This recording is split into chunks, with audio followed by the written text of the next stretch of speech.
Hi, everybody. Thanks for joining us for Aspen Ideas Now. My name is Vivian Schiller, and I am the Executive Director of Aspen Digital, which is a program of the Aspen Institute. And I am so pleased today to be here with Marty Baron. Hi, Marty.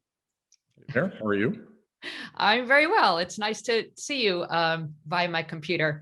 So I think most people know who Marty Baron is, but let me just give you a little bit of an introduction, Marty, before we go into a conversation. So a few weeks back came an announcement that many of us were dreading for a very long time, which was that Marty Baron, the editor-in-chief of the Washington Post, is retiring at the end of February. This is after a 45-year career. Marty, of course, for the last number of years has been the editor-in-chief of the Washington Post, but that has not been his only stop in journalism. In fact, newsrooms under his leadership have won 17 Pulitzer Prizes. That's across the Washington Post, the Boston Globe, the New York Times, the LA Times, and the Miami Herald, all places that have been lucky to have Marty there as a journalist, an editor, and an editor-in-chief. So, and 3 years ago, Marty, I was present when you gave a lecture at the Reuters Institute for the Study of Journalism in Oxford in the UK. And I reread that speech last night, and you referred to the profound changes to the profession of journalism that you were experiencing happening 3 years ago, a lot of that as a result of the Trump era, or at least concurrent with the Trump era. And you said that the public may not process information as it did previously. And then you said something very prophetic. You said, quote, "This all may get worse before it gets better. Tribalism in media consumption is becoming more pronounced." Sadly, you were unfortunately very right. And I'll just cite two brief statistics that were published in the Washington Post just the other day from the survey done by the Center for American Life. Just two of the points I want to name. One is that according to the survey, half of Republicans say that Antifa was mostly responsible for the violence that happened at the riots at the US Capitol.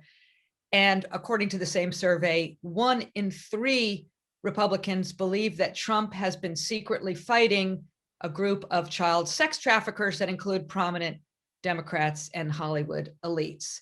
I can think of nothing better than this to illustrate this tribalism in media consumption, really two different realities. How do we get out of this mess? Well, Vivian, start with a really difficult question, and I fear that we're going to have all difficult questions here. So it's not an easy answer. You know, I mean, I think there's some things the press can do. We can't do everything. I mean, for us, I think that, you know, we have to do something to instill greater trust in our role. How do we do that? I think we have to be more transparent about the methods that we use. We have to show videos if we have them. We have to show original documents if we have them. We have to discuss within these stories how we went about our reporting. I think we, you know, for us, we need to explain who we are and overcome some of the stereotypes about who we are, this notion that we're all some coastal elite, which is not the case. You know, we have evangelicals on our staff. We have people who grew up on family farms. We have people who are veterans, combat veterans, that sort of thing. So there's a lot of myths out there. Also, I just think that we need to really focus on making sure that we're covering all Americans, and I mean all Americans in every corner of this country, and that they see themselves reflected in our coverage in a fair way that reflects their concerns and their aspirations as well. I also think that, you know, we as media institutions have to kind of rededicate ourselves to behaving like institutions with core values, common ethic, rather than sort of a place where that's just a collection of individuals who are expressing themselves and maybe even just drawing attention to themselves through social media. But as a society, it can't all fall on the press. I think that we as a society have to do a better job of training citizens for citizenship, genuine citizenship, how to be a citizen. And that means things like civic education. There's hardly any these days, or very little. And it's evident that people don't actually even understand the government. We have a recently elected senator who couldn't name the 3 branches of government, by the way. That's really appalling.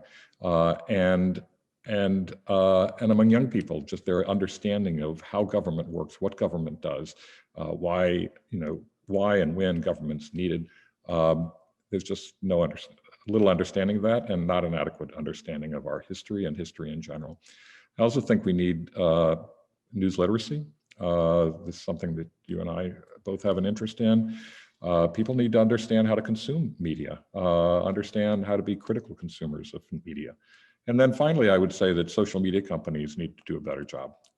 These are companies that have traditionally wanted the revenue from all the activity on their platforms, but they really, for the longest time, they disavowed any responsibility for that activity. And that needs to change. And I think it's beginning to change already under pressure, but those companies need to do more. Wow, you really, you've laid it all out there. I find it interesting that when you talk about the remedies or interventions, you're really looking, if I can just sort of re-summarize what you said, you're looking at sort of the roles and responsibilities of 3 institutions. First, the institution of journalism organizations and what they need to do to instill trust.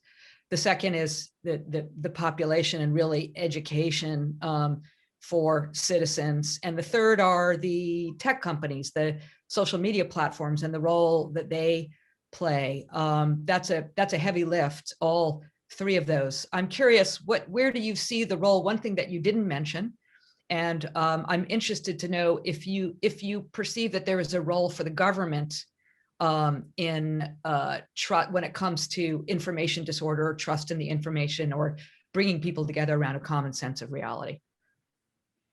Well, undoubtedly, there's a role for the government. The problem is that I just don't know exactly how that can manifest itself. I would be very concerned about any effort on the part of the government to regulate what's true and what's not true. Just thinking back to the previous administration, I would not wish to put in their hands, or the hands of any government for that matter, including the current administration, the decision to make the decisions about what is truth, what is fact, that sort of thing. So, I mean, I do think that the government has a role in terms of respecting institutions, respecting the press, for example, rather than denigrating it, and demolishing the kinds of institutions that provide society with a common set of facts. We in the press are an arbiter of fact. We're not the only one. We're not a perfect one, but we are one of the arbiters of fact. And yet, what we've seen over the last number of years is that government has gone about the business of really destroying confidence in all arbiters of fact, not just the press, but certainly the press, but scientists, for example, the medical establishment, historians, law enforcement, intelligence agencies, you name it, across the board. None of those is immune from criticism, or should be immune from criticism. None of them should be immune from accountability. I certainly don't think we should be, and we in the press should be immune from accountability. But there needs to be sort of a core respect for what these institutions have to offer, rather than trying to bend all those institutions to one's political will.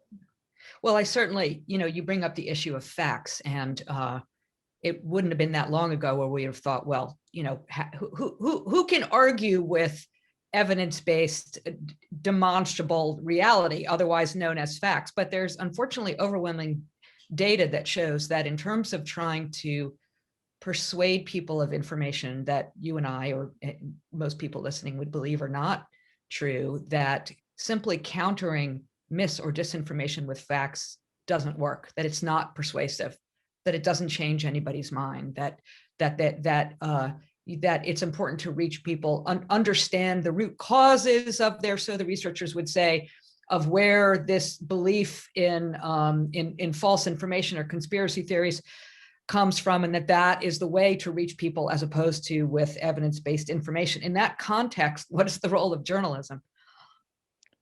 Well, look, journalism can play a role. It's not, I don't think the responsibility falls exclusively on us. I do think that facts, as you point out, are not the full answer, but they are part of the answer.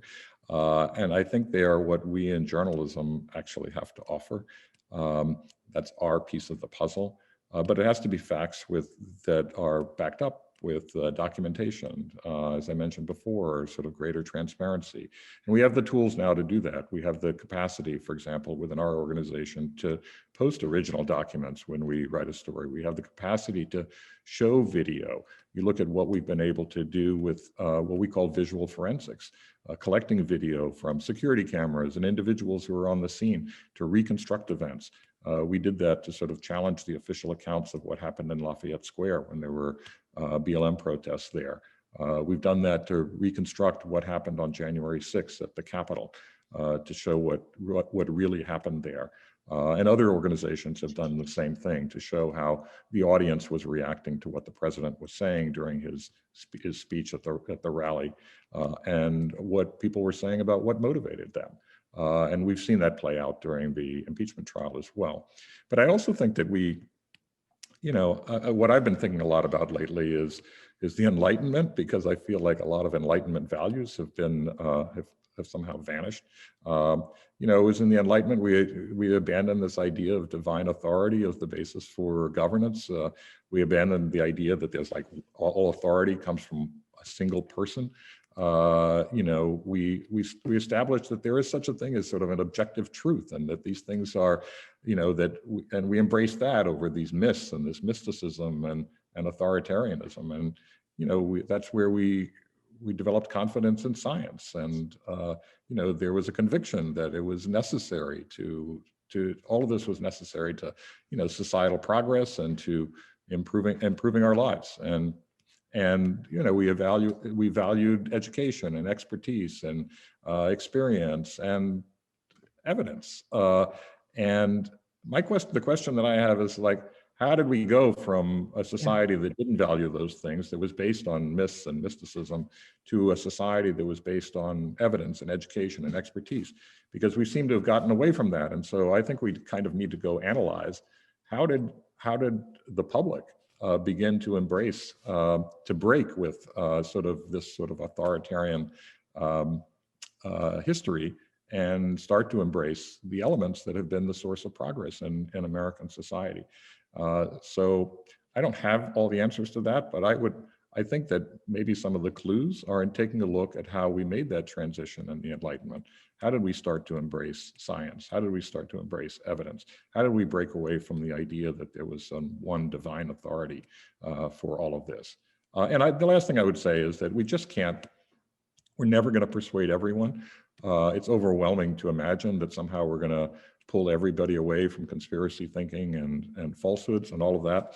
There's always going to be a large segment of the population that believes in those things, that's going to live in an alternative reality. And so we always work at the margins. The question is, can we make incremental progress? Can we make it such that an overwhelming majority of the American public does not believe in crackpot conspiracy theories, and does understand what constitutes a fact, what is evidence, and all of that. And so I think our job is to kind of whittle away at that.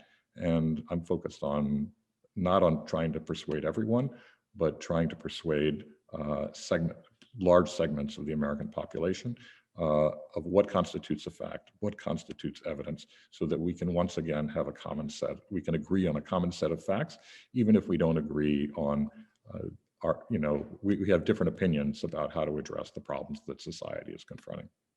Obviously, the set of issues you're talking about are multifaceted, but I'm sure you would agree at least one element has to do with the fact that independent, fact-based news has been vanishing in local communities at a local level.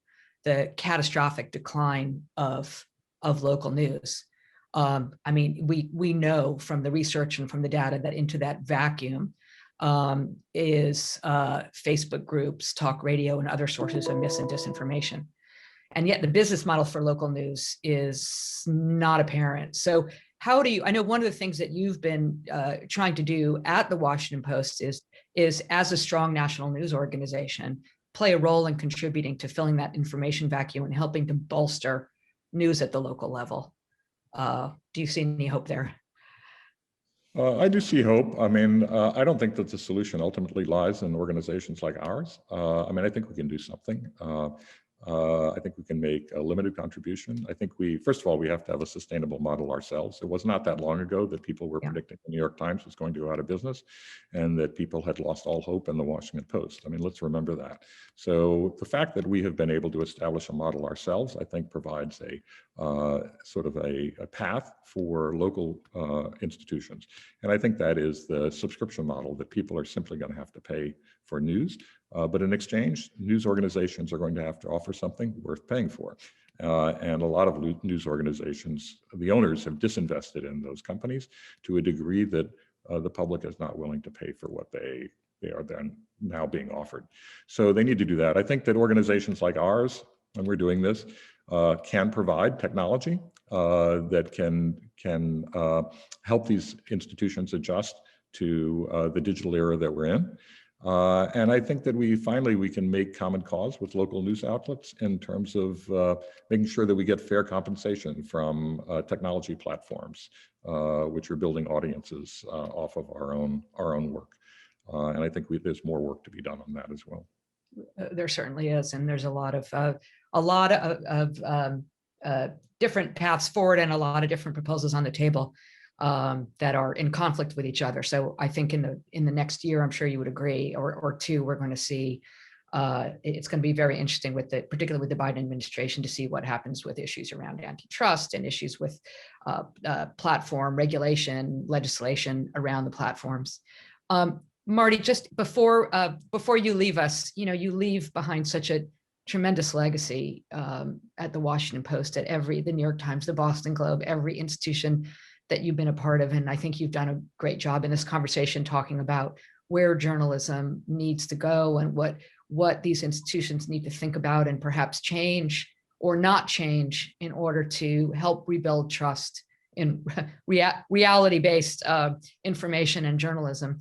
But what about you? I know you're retiring from the Washington Post, but you're not, as you've told me, you're not going off to play golf. You're going to be part of these solutions. So just tell us a little bit about how you think you might, how you're going to be thinking about your time starting March 1st. Well, I'm still trying to which is not very far away, I might add. It's not far away, and I haven't really had much time to think about it. But I think that, look, I would like to stay active and involved. I'd like to still be a voice. I think that I will be speaking out on these issues when it seems appropriate and when I think I can make a contribution. I think there are a lot of different forms for doing that, and to some degree, being detached from an institution like the Post gives me greater freedom to do that. And so I think I'll not only enjoy the greater personal liberty, but I'll enjoy, I think, the greater freedom to sort of talk openly about how I view things. Not that it's necessarily all right, but I think it can contribute to the conversation. I think there are important issues that we need to address in our own profession and in our own business. And obviously, as this conversation has pointed out, there are a lot of bigger issues out there about how we as a society and as a democracy can function if there's so much misinformation and disinformation out there. So I do want to give those a lot of thought and contribute my ideas. Well, you may not be the only voice, but you are a unique voice, and I'm in American journalism and global journalism and in all of the problems that we've been talking about in this conversation. So I'm glad that there will be more of these kind of conversations with you in our future. Marty, thank you so much for joining us. Have really enjoyed it. And thank you so much for everything that you've done. Thank you, Vivian. Okay.